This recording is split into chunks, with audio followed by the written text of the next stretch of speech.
شیخ الاسلام ڈاکٹر محمد طاہر القادری مدظلہ العالی اعتکاف کے موقع پر معتکفین حضرات کو جو خطاب کر رہے ہیں اس کا ٹاپک ہے عشق الہی اور لذت توحید، divine love and sweetness of توحید۔ اس میں شیخ الاسلام فرماتے ہیں کہ قرآن مجید میں قصہ یوسف علیہ السلام کا بیان ہونا اس بات کی دلیل ہے کہ نیک بندوں کے تذکرے کرنا خود اللہ تبارک تعالیٰ کی سنت ہے۔ قرآن مجید نے انبیاء کرام کے قصے بیان کر کے آپ صلی اللہ علیہ وآلہ وسلم کے قلب اطہر کو تقویت بخشی اور ایمان والوں کے لیے رہنمائی کا دروازہ کھولا۔ قصص کے بیان میں عقل والوں کے لیے عبرت اور نصیحت ہے۔ عبرت، رہنمائی اور ہدایت کے لیے قصے بیان کرنا اللہ تبارک تعالیٰ کی سنت ہے۔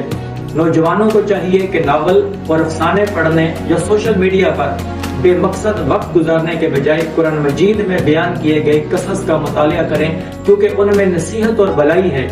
اللہ تبارک تعالیٰ کے نیک بندے دنیا نہیں بلکہ آخرت کے لیے نیکیوں کا مال جمع کرتے ہیں، اور دنیا کی کوئی تجارت اور کاروبار انہیں اللہ تبارک تعالیٰ کی یاد سے غافل نہیں کرتا، اور دنیا کی کوئی تجارت اور کاروبار انہیں اللہ کی یاد سے غافل نہیں کرتا۔ یہی وہ اہل تقویٰ ہیں جنہیں اللہ تبارک تعالیٰ نے اپنے انعام یافتہ بندے اور مردان حق قرار دیا ہے۔